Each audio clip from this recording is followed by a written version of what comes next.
এই হেদায়েতের সিস্টেম আল্লাহ সুবহানাহু ওয়া তাআলা কেন করেছেন? আর এই হেদায়েতের সবচেয়ে বড় শত্রুকে, কোরআনের এই হেদায়েতের সবচেয়ে বড় শত্রু হচ্ছে শয়তান। আপনি খাওয়ার শুরুতে বললেন বিসমিল্লাহ, গাড়ি স্টার্ট দেওয়ার শুরুতে বললেন বিসমিল্লাহ, পশু জবাই করার শুরুতে বললেন বিসমিল্লাহ, পানি খাওয়ার আগে বললেন বিসমিল্লাহ, সব ভালো কাজের আগে বললেন বিসমিল্লাহ, মানে আল্লাহর নামে শুরু করছি। আর কোরআন পড়ার আগে কি বললেন? আউযু বিল্লাহি মিনাশ শাইতানির রাজীম। শয়তান থেকে পরিত্রাণ চাই, শয়তান থেকে বাঁচতে চাই।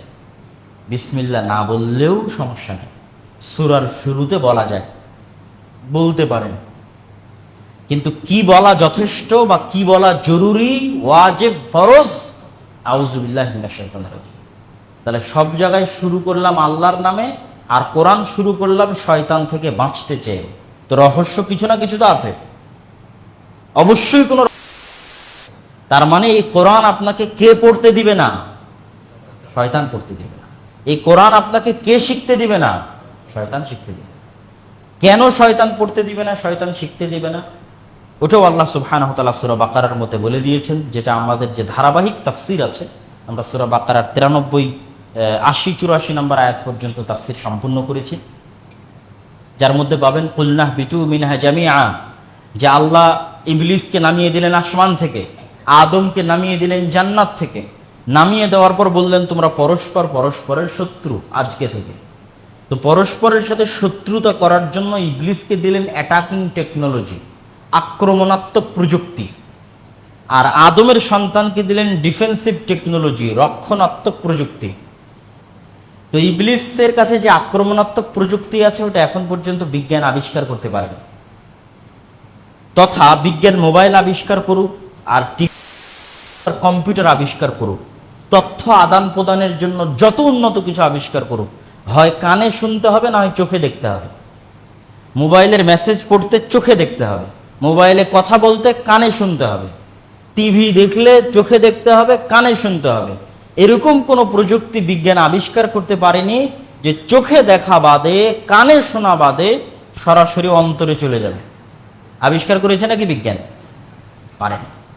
কিন্তু এই সবচেয়ে শক্তিশালী টেকনোলজি আল্লাহ ইবলিসকে দিয়ে দিয়েছে। তথা ইবলিস আমাকে কিছু বলতে চাইলে ফোনও দেওয়া লাগবে না, চিঠিও লেখা লাগবে না, চোখেও দেখা লাগবে না, কানেও শোনা লাগবে না। ইবলিসের মেসেজ সরাসরি কোথায় চলে আসবে? অন্তরে। ইউসবিসু ফি সুদুরিন নাস, সরাসরি অন্তরে। কত বড় শক্তিশালী প্রযুক্তি! তো ফলত আদম সন্তান আর জানেই না কোনটা তার ইচ্ছা, কোনটা ইবলিসের প্ররোচনা। আপনি যে বিড়ি খাচ্ছেন, আপনি জানেনই না যে বিড়ি খাওয়াটা সত্য না ইবলিসের প্ররোচনা। কেন এত শক্ত করে বলতেছি? এই জন্য শক্ত করে বলতেছি যে সকল আদমের সন্তান ইসলামের উপর জন্ম হয়েছে, সকল আদমের সন্তানের ফিতরাতের উপর জন্ম হয়েছে। তো ফিতরাতের উপর জন্ম নেওয়া একজন, সে অবশ্যই জানে না, যেহেতু সে বিড়ি খাচ্ছে এবং নিজের ইচ্ছা মনে করে বিড়ি খাচ্ছে, সেহেতু অবশ্যই সে জানে না এটা তার ইচ্ছা না ইবলিসের প্ররোচনা, জানে না। কেননা ইবলিস তো আর চোখের সামনে এসে বলবে না, কানে এসে বলবে না, এখানে দিবে। তো মনে করে এটা আমারই ইচ্ছা। ঘুষ খাচ্ছে, মনে করে আমারই ইচ্ছা। সুদে লোন নিচ্ছে, মনে করে আমারই ইচ্ছা। নামাজ পড়তে আসে না, মনে করে আমারই ইচ্ছা। কিন্তু একটাও যে তার ইচ্ছা নয়, সবই যে শয়তানের প্ররোচনা, বুঝতে পারেন। আর এই অ্যাটাকিং এর মোকাবেলায় আদম সন্তানকে আল্লাহ ডিফেন্সিভ, রক্ষণাত্মক কি দিলেন? ফাইম্মা ইয়াতিয়ান্নাকুম মিন্নি হুদান ফামান তাবিআ, আমার পক্ষ থেকে রাসূল যাবে, কিতাব যাবে। কোনটা তোমার ইচ্ছা আর কোনটা ইবলিসের প্ররোচনা, এটা নবীর হাদিস আর আল্লাহর কিতাব পড়লে বুঝতে পারবা। নাহলে তোমার বোঝার ক্ষমতা নাই বাবা, যে কোনটা তোমার কল্যাণ, কোনটা তোমার অকল্যাণ। তুমি গেছো, তুমি যেটাই মনে করো না কেন যে এটা আমি করতে চাচ্ছি আমার ভালোর জন্য, এই বোঝার ক্ষমতা তোমার নাই। কেননা ইবলিসকে আমি ক্ষমতা দিয়ে দিয়েছি ডাইরেক্ট তোমার অন্তরে মেসেজ করার। বুঝবা কেমনে? নবী পাঠাবো, রাসূল পাঠাবো, কিতাব পাঠাবো। তাহলে এখন তোমার সুদ খেতে মন চাচ্ছে, তাহলে সুদ খাওয়াটা তোমার ইচ্ছা না ইবলিসে তোমার অন্তরে মেসেজ করে দিল, কোরআন পড়ে দেখো। যদি দেখো আল্লাহ কোরআনে বলেছে সুদ খাওয়া হারাম, তাহলে বুঝবা খবরদার যে এটা তোমার ইচ্ছা আসলে নয়, এটা ইবলিস প্ররোচনা দিয়েছে। অতএব বেঁচে থাকার চেষ্টা করো। ভয়ঙ্কর পরীক্ষা আদম সন্তানের জন্য। দ্বিতীয় আরেকটা কি আল্লাহ দিয়েছে? অফার। আল্লাহ সুবহানাহু ওয়া তাআলার পক্ষ থেকে বিশাল অফার। যে আমার নবী, আমার রাসূল এবং আমার কিতাব যদি ইবলিসের প্ররোচনায় পড়ে তোমরা পথভ্রষ্ট হয়ে যাও, তোমরা ভ্রান্ত পথে চলে যাও, গুনাহ করে ফেলো, তাহলে রাত দিন 24 ঘন্টা পরিশ্রম করে ইবলিস তোমাদের দিয়ে যা গুনাহ করাবে, সকাল থেকে সন্ধ্যা পর্যন্ত পরিশ্রম করে তোমাদের দিয়ে যা গুনাহ করাবে, তোমার জন্ম থেকে মৃত্যু পর্যন্ত পরিশ্রম করে যা গুনাহ করাবে, আমার নবী পাঠানোর পরেও, আমার কিতাব পাঠানোর পরেও, আমার রাসূলের হাদিস থাকার পরেও ইবলিস তোমাদেরকে দিয়ে যা যা গুনাহ করাবে সারা জীবনে, তোমরা যদি আল্লাহকে একবার বলো আল্লাহ ভুল হয়ে গেছে ক্ষমা করে দেন, আমি আল্লাহ ক্ষমা করে দেব। ইবলিসের সকল চেষ্টাকে বাতিল করে দিয়ে ক্ষমা করে দেব। তাহলে ইবলিসের কবল থেকে বাঁচানোর জন্য কিতাব দিয়ে পাঠিয়েছি, নবী দিয়ে পাঠিয়েছি। তাও যদি ভুল হয় ক্ষমার রাস্তা ওপেন আছে। ক্ষমা চায় কে? চায় না তো কেউ, কিন্তু ক্ষমার রাস্তা খোলা আছে। আলোচনা বুঝিয়ে কি বলতে চাচ্ছি, যে এবার আপনি বুঝবেন কেন আল্লাহ বলেছে আউযু বিল্লাহি মিনাশ শাইতানির রাজিম। কেন ইবলিস কখনোই চাইবে না যে আপনি কোরআন পড়েন। কেন ইবলিস থেকে বাঁচার জন্যই তো আপনাকে কোরআন দেওয়া আছে। ইবলিসের ষড়যন্ত্র কোরআনে ফাঁস করা আছে। ইবলিসের সকল ফাঁদ কোরআনে উন্মুক্ত করে দেওয়া আছে। সুতরাং যে কোরআনের কাছে যাইবে, যত বেশি যাবে তত কম ওই ইবলিসের ফাঁদে পা দেবে। এই জন্য ইবলিস চাইবে না যে মানুষ কোরআন পড়ে।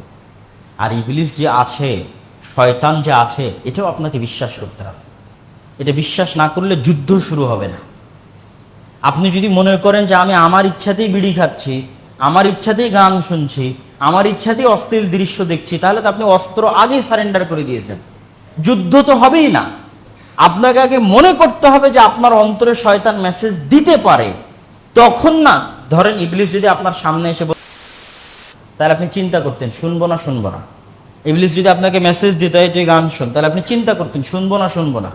এই চিন্তাটা আপনার মনের মধ্যে কখন আসবে? যখন আপনি বিশ্বাস করবেন যে শয়তানের ক্ষমতা আছে আমার অন্তরে মেসেজ দেওয়ার। সুতরাং যেটাই আমি করতে চাচ্ছি সেটা করার আগে আমাকে ভাবতে হবে এটা আমার না ইবলিসের। যদি আপনি ভেবে নেন যে সবই আপনার ইচ্ছা, তাহলে আপনি যুদ্ধ করতে পারবেন না। যুদ্ধ আগেই হেরে গেছেন। যুদ্ধের শুরুটা হবে তখনই যখন আপনি বিশ্বাস করবেন শয়তান আছে এবং সে আমার অন্তরে মেসেজ দিতে পারে, তখন যুদ্ধটা স্টার্ট হবে। হারেন জিতেন পরের কথা, ক্ষমার রাস্তা তো আল্লাহ খোলা রেখেছে। কিন্তু আপনি গান যদি শোনারই ইচ্ছা করে, অবশ্যই এটা মনে করে শুনিয়েন যে ইবলিসে আমাকে শোনার জন্য প্ররোচনা দিয়েছে, আপনার ইচ্ছা নয়। কেননা আপনি মুসলমান হয়ে জন্ম নিয়েছেন। সবাই, পৃথিবীর সবাই ফিতরাতের উপর জন্ম নিয়েছে। আপনি আল্লাহর কাছে রুহের জগতে তার রবুবিয়ত, তার উলুহিয়ত মেনে এসেছেন।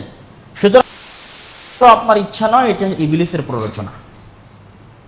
তাহলে যুদ্ধটা স্টার্ট হবে।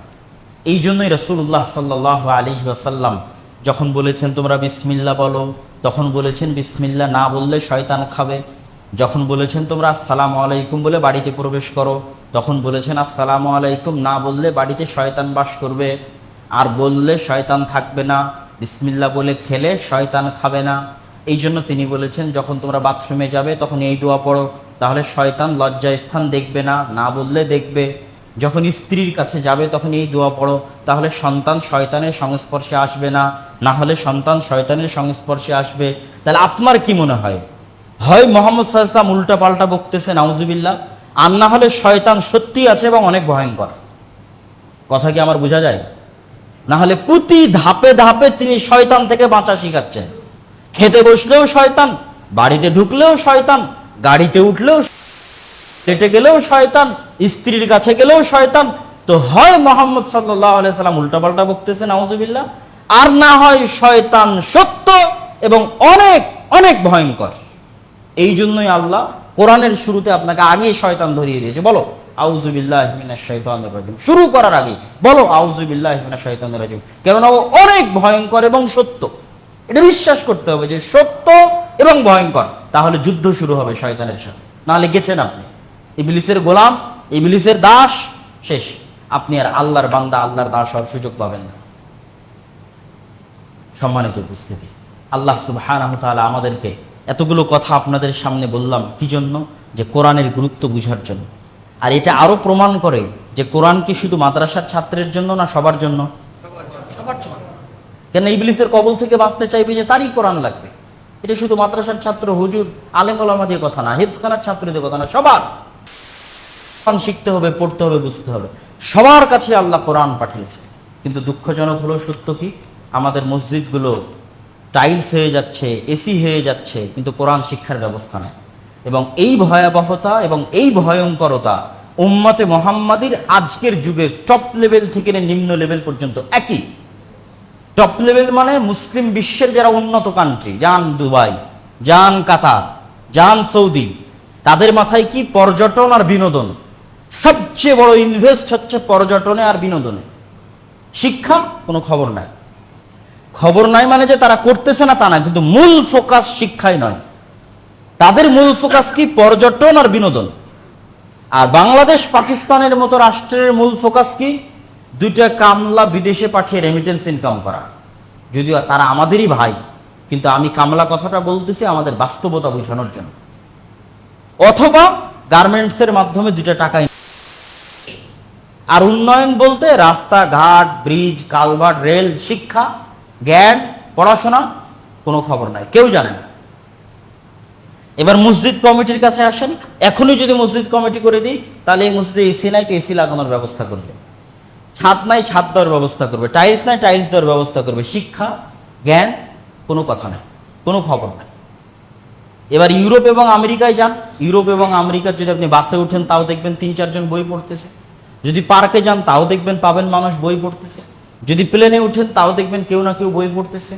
অথচ সে অমুসলিম, অথচ তার গায়ে কাপড় নাই, সে বেপর্দা, তার অন্তরে ঈমান নাই, কিন্তু সে বই পড়তেছে। তার পকেটে আপনার চেয়ে দামি আইফোন আছে, কিন্তু সে বই পড়তেছে। কেন? তারা জ্ঞান দিয়ে পৃথিবী শাসন করে। ইউরোপ এবং আমেরিকার কাছে সৌদি, দুবাই, কাতারের মতো গ্যাসও নাই, তেলও নাই, কিন্তু পৃথিবী তারাই শাসন করে। কেন? তাদের কাছে অক্সফোর্ড আছে, নাসা আছে, যা সৌদির নাই, যা কাতারের নাই, যা দুবাইয়ের নাই, যা মুসলমানদের কারো কাছে নাই। 500 বছর এগিয়ে আছে শিক্ষা এবং জ্ঞানে। এটা দিয়ে তারা পৃথিবী শাসন করতেছে। তাদের মূল ইনভেস্টটা যায় শিক্ষার পেছনে, মূল বিনিয়োগটা যায় শিক্ষার পেছনে। আর মুসলমানদের একদম দুবাই, কাতার থেকে শুরু করে বাংলাদেশে আপনার মসজিদ কমিটি পর্যন্ত কারো কাছে শিক্ষার গুরুত্ব নেই। অথচ কোরআন নামটার অর্থই পড়া, আর কোরআনের প্রথম আয়াতও পড়া, কোরআন শব্দের অর্থও পড়া, আর ইকরা অর্থ হচ্ছে পড়া। আর দুনিয়াবাসীকে মুসলমানেরাই পড়া শিখিয়েছে, কিন্তু এরা কেউ আর নিজেরা এখন পড়ে না। কোরআন পড়া বহু দূরের কথা, যুবকেরা এমনি পড়াও পড়ে না। মোবাইলের নেশায় এমনভাবে মত্ত যে মরার কথা ভুলে গেছে পড়বে কিভাবে। মোবাইলের মধ্যেই জুয়া, মোবাইলের মধ্যেই নেশা, মোবাইলের মধ্যে ভিডিও গেম। তোর তো মরার কথাই স্মরণ নাই, ঘুমাতে ঘুমাতেও মোবাইল, ঘুম থেকে উঠেও মোবাইল, তো পড়বে। মরার কথা যার স্মরণ নাই তার পড়ার কথা কেমনে স্মরণ হয়? এই হচ্ছে ভয়ঙ্কর অবস্থা মুসলমানদের। আর ইহুদিদের গ্রামে যান, পল্লীতে যান, পাড়ায় যান, একটা ইহুদি সন্তান দেখান যে আপনার মুসলমানের সন্তানের মতো পাগল, বোকা, জুয়ার মধ্যে আছে, অশিক্ষার কাজ, জ্ঞানহীনতার কাজের মধ্যে লিপ্ত আছে, খুঁজে বের করে দেখান। ওরা জ্ঞান এবং শিক্ষা নিয়ে উপরে চলে যাচ্ছে, আর এরা জুয়ার মধ্যে আজকের 500 টাকার নেশায় ধ্বংস হয়ে যাচ্ছে। আর ওরা জানে যে আমি যদি আজকের 500 টাকায় পা দিই তাহলে যেই দিন মারা যাবো ওই দিনও আমার ইনকাম করার ক্ষমতা 500 টাকাই থাকবে। আর যদি আজকের 500 টাকায় পা না দিয়ে জ্ঞান অর্জন করি তাহলে একদিন আমার এই ক্ষমতা 500 কোটি, 5 লক্ষ কোটি, 5000 কোটিও হতে পারে। এই ছোট্ট জিনিস মুসলমানেরা বুঝে না। সুতরাং মুসলমানদের কারো কাছে উপর থেকে নিচ পর্যন্ত শিক্ষা এবং জ্ঞানের গুরুত্ব নাই। এই জন্য আমরা দাওয়া ইলাল্লাহর পক্ষ থেকে আমাদের সাধ্যে যতটুকু আছে, আমাদের সাধ্যে মসজিদ আছে, আমাদের সাধ্যে মাদ্রাসা তো চলছেই, কিন্তু মাদ্রাসায় তো আর সবাই যায় না। 98% ছেলে যায় স্কুলে, 2% যায় মাদ্রাসায়। এই 98% সন্তান যারা স্কুলে যায় তাদেরকে ন্যূনতম দ্বীনের জ্ঞান, ন্যূনতম ইসলামের জ্ঞান দেওয়ার একটাই মাধ্যম হচ্ছে মসজিদ। মসজিদে কোরআন শিক্ষা কার্যক্রম চালু করা, মসজিদে দ্বীন শিক্ষা কার্যক্রম চালু করা, বা চালু থাকলে আরো শক্তিশালী করা, আরো চাঙ্গা করা। আমরা এই উদ্যোগ নিয়ে বের হয়েছি। এই উদ্যোগ নিয়ে গোটা বাংলাদেশ আমাদের সফর চলতেছে। যতদূর আমরা সম্পূর্ণ করতে পারি সেই উদ্যোগ নিয়ে আপনাদের জয়পুরহাটে আজকে প্রবেশ করেছি। আপনারা যারা যেখানে দায়িত্ব নিতে পারবেন, ছবি তোলা লোক দিয়েও কাজ হবে না, জালসা নেওয়া লোক দিয়েও কাজ হবে না, কথা একদম ক্লিয়ার। জালসা নেওয়া লোক দিয়েও কাজ হবে না, ছবি তোলা লোক দিয়েও কাজ হবে না। কোরআন শিখার দায়িত্ব নিতে পারবেন মসজিদে এইরকম যারা, তারা অবশ্যই আমাদের সাথে যোগাযোগ করবেন এবং চেষ্টা করবেন সবাই যেখানে আছেন সেখানে মুসলমানদের শিক্ষার ন্যূনতম ব্যবস্থা নিয়ে কাজ করার। মাদ্রাসা একটা সীমিত জায়গা যেখানে পাবলিক রিলেটেড নয়, তথা 98% যারা এই দেশকে শাসন করবে, বিসিএস ক্যাডার হবে, ওসি হবে, ডিসি হবে, এরা সাধারণত মাদ্রাসায় যায় না। এই 98% জনতাকে আপনাকে মসজিদে ধরতে হবে এবং তাদেরকে আপনাকে শিখাতে হবে দিন। এবং এটা চ্যালেঞ্জ, একটা জালসা আয়োজন করার চেয়ে বেশি কঠিন। আপনি নিজে আজকে কোরআন ভালোভাবে শিখতে যান, জালসার চাইতে বেশি কঠিন। আপনি আরেকজনকে শিখাতে যান, জালসার চাইতে বেশি কঠিন। কিন্তু নেকি অনেক বড়, এটাই দাওয়াতি কাজ, এটাই শ্রেষ্ঠ সাদাকায়ে জারিয়া। নেকি অনেক বড় কেন? আমি তো বললাম হেদায়েত কোরআনের মধ্যে আছে, তো আপনি মানুষকে কোরআনের কাছে নিয়ে চলে আসেন, এমনি হেদায়েত হয়ে যাবে। তো এটাই শ্রেষ্ঠ দাওয়াতি কাজ। খায়রুকুম মান তাআল্লামাল কোরআন ওয়া আল্লামাহ, তোমাদের মধ্যে শ্রেষ্ঠ সে যে কোরআন শিখে এবং শেখায়। আর এটাই শ্রেষ্ঠ সাদাকায়ে জারিয়া। আপনারা আজকে জুমার সালাতে যতজন সূরা ফাতিহা পড়বেন, ছোটবেলায় যে কোরআন শিখিয়েছিল সবাই নেকি পাবে, তাদেরকে যারা শিখিয়েছিল তারাও পাবে, গত 1400 বছরে সাহাবী পর্যন্ত পাবে। আপনার মাধ্যমে যদি আজকে 2 জন শিখে, 5 জন শিখে, আপনার দুনিয়া থেকে বিদায় নেওয়া 500 বছর হয়ে গেল, আপনার নেকি চলতে থাকবে। শ্রেষ্ঠ সাদাকায়ে জারিয়া। কিন্তু চ্যালেঞ্জ কঠিন, সহজ নয়, লেগে থাকতে হবে, ধরে রাখতে হবে। এটা জালসা আয়োজন করা লোক দিয়েও হবে না, এটা ছবি তোলা লোক দিয়েও হবে না, সেলফি তোলা লোক দিয়েও হবে না। এর জন্য লাগবে যে ডেডিকেটেড, নিবেদিত প্রাণ, জীবন দিয়ে দিবে এবং বুঝবে এই জিনিসটা যে শিক্ষা আসল উন্নয়ন, শিক্ষা আসল উন্নতি, জ্ঞান আসল উন্নতি, অবকাঠামো নয়।